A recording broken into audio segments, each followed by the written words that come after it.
Okay, people, today let's take a quick look at the Mess Toys Ultimate Neighbor, or Superior Spider-Man if you're nasty. Like I mentioned in the rewind, I have been passing on a lot of imports lately. A lot of imports. There's just been too much stuff coming out from the lines I love that I've collected forever. And yeah, they may not be import quality, but they're also not import prices. They're not as cheap as they used to be, but that's not really the point of this video, actually. I'm talking about the Mess Toys Ultimate Neighbor, which is super cheap for good reason. Because they didn't actually come up with this style of action figure in the first place. But Superior Spider-Man is modded enough to be different. It's still unlicensed, but dang it, it's Superior Spider-Man, and I love that design. Plus, it's been a while since I've messed with something Revel-techy, something slightly frustration-inducing, something that needs to be thought through before just bending around. Can I still do it? I don't know. Looking at the package, it is basic. It actually doesn't show the figure whatsoever. It's just a simple Spider-Man logo. That's also a little familiar. I don't know where that could be from. On the side, nothing. There's the logo continuing. On the back is the back. Okay, I get it. Here's the front of the character design. Here's the back. There's the side. It goes around. That's actually kind of clever. Customers who purchase must read it carefully. This product is suitable for ages 15 and above. Don't play with children under the age of your partner. What the hell? There it is down at the bottom. Warning, choking hazard, small parts. See, they get it. Don't put the toys in your mouth. We eventually got there after a paragraph. On top, there's the Mess Toys Ultimate Neighbor. On bottom, there's the warning all over again. Anyway, let's get this open, see what's going on here. Piece of tape. Ooh. It's kind of Amazing Yamaguchi-ish, and it's kind of Mezco-ish. It's bringing back some memories of the days when I collected a lot of Kyoto figures. There is a lot to like here. But pulling the figure out of the package in neutral position, I am reminded at how awkward it stands just in a vanilla pose. You have the arms kind of jutting out and bowing around. Same thing with the legs. There's some movement to the inside, but that just makes the feet curve in a bit more, and you can kind of here and here and here, but it doesn't ever quite go straight up and down. But that's the style that this is emulating with its usage of parts from another company that is also wacky in the neutral stance. Hell, I'm fiddling with it right now, trying to get the neck straight up and down and to the front, and then the head straight up and down. But it wasn't really meant for this position. It's meant for extreme posing. But first I want to look at the details. For the most part, this is just a matte black bodysuit. Well, okay, it may have a slight glossiness to it, a semi-gloss, but it's more matte than I expected. It plays nicely against the metallic parts, like the silver gauntlets with that red shiny ball on the outside, and then the backpack is also a metallic red. It's also glossy on the eye lenses of the mask, and I kind of feel like the inside should be silver, but at the same time, the way these catch the light, I'm liking it. But then it kicks back to matte for the red, which makes it feel like there's a bodysuit, but there's also attachments or add-ons. Then inside the red is that screwball-y webbing, and that may be my favorite aspect of this costume. Up until this point, I was so used to the majority of Spider-Man suits being symmetrical. So when this came along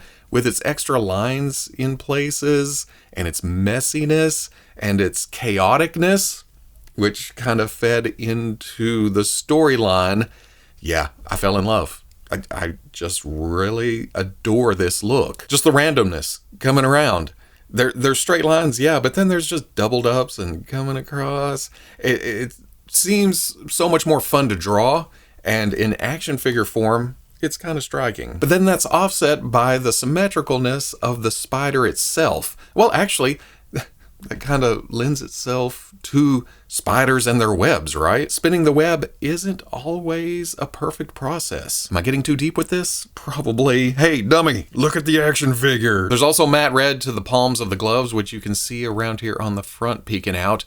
and then the soles of the feet. These are actually sculpted and raised. And really, that's the extent of the costume itself. Well, okay, a lot of Spider-Man elements are there, but it's skewed because of Octavius. It's such a good design. But then getting to articulation, it takes a lot of, well, obviously, it takes a lot of cues from Amazing Yamaguchi and Rebel Tech. Up at the top of the neck, there is a dumbbell joint with a kick in the stick and then an opening in the back. That is along with a ball joint under the base of the neck. So, looking up is no problem for this figure. It looks all the way up. But notice the gap. Whenever I come back down, it does want to catch on the sculpt. So, pushing in slightly, there you go. That's also a hell of a lot of tilt. And of course it looks left and right. Oops, did I forget down?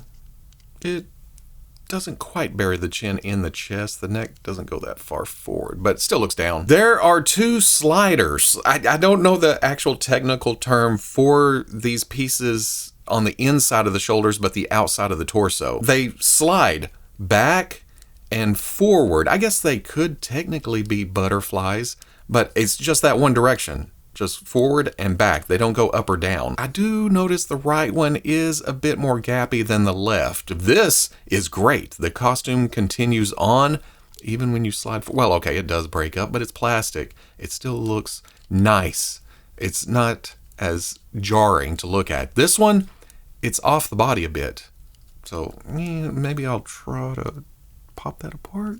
See what happens later. At the actual shoulders, we get into a familiar territory. There is a ball joint with a stick going down into that slide joint, and then there's a ball that goes into the shoulder at the end of a rod. I know that's convoluted, but it shifts up, it can shift forward and back, and then hinge up, rotate all the way around. And it also breaks all up if you get crazy with it. So to get it back down, you gotta kinda fiddle with it. There is a swivel underneath the shoulder at the bicep. Its neutral position is pointing in, because if you try to get the bicep on the front of the arm, the back of it juts into the torso and holds it out to about right there. So you got to turn it inside and then bring the arm down. At the elbow, it's a Rebel Tech joint. What else can I call it? It's a half and half ball that works as a hinge. Then there's a rod that goes up into the arm and down into the forearm. Bending that brings the arm up to about right there. And then you can swivel below and you can swivel above. Smaller joint of that same variety at the wrist. So it swivels, it hinges, but you can move the hinge around to go up and down, whatever direction you want to go. There's a dumbbell joint mid-torso, ball joint at the waist with a cap cover piece. So here, you can go forward, you can go back, you can tilt, you can rotate a little, but then down here, it kicks even more. Forward, back, tilt, tilt, rotation. So altogether, you can go here and here and here and here. Hips are also familiar. There's a ball that goes out to a piece with a swivel right underneath it. So again, it gets a little convoluted. You can kick forward, but you also have to rotate the leg at the same time. It still juts out a little bit. Go back and then out, it goes up to there. Or you can rotate the leg, rotate it, and try to get even higher like that. Then you have to figure out what you just did. It's like a Rubik's Cube. That is down. Rotate this back around to the inside. Hey, I did it. Single knee joint at the leg, but notice how much that dips in right there. Bending the knee comes all the way up, no problem. The kneecap does stick out like a spike though. Below that, at a boot line, there is a twist and then a hinge that goes forward and back. It doesn't go side to side so much. Does it turn? No. Even like that, it only goes forward and back. At the ankle, there's another one of those split ball joints with a rod going up into the leg and then forward. Hinges back this far, forward, not so great. Front facing pin for rocker, and then a toe joint.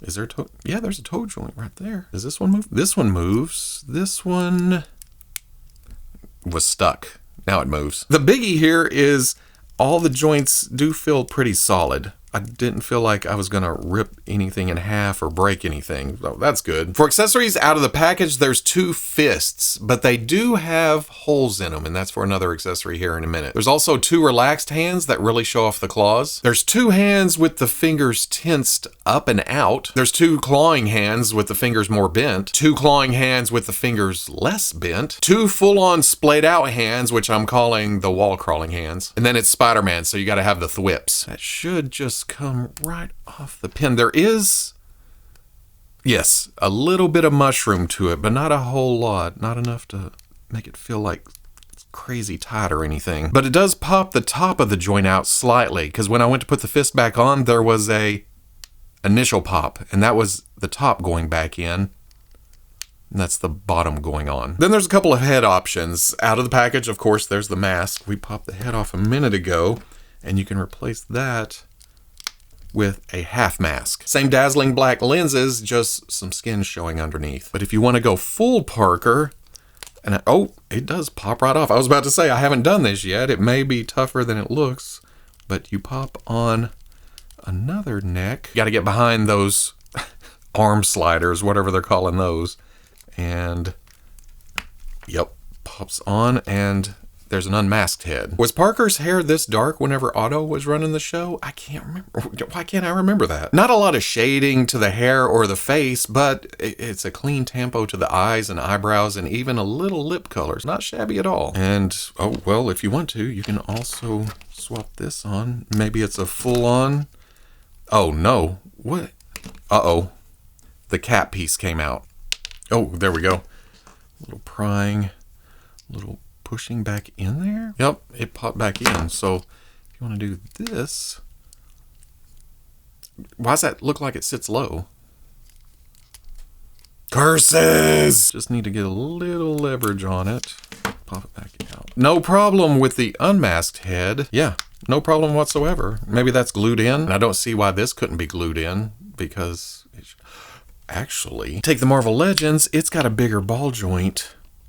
Is that? Holy moly. It's not a perfect fit, but it looks okay sitting up on top like that. The holes in the fists are for some web pieces. I'm not sure if these come with any of the amazing Yamaguchi Spider-Mans. It's been a long time, but it feels like they're used from something. There's also a couple of web shots that are just kind of shooting out in a widespread pattern.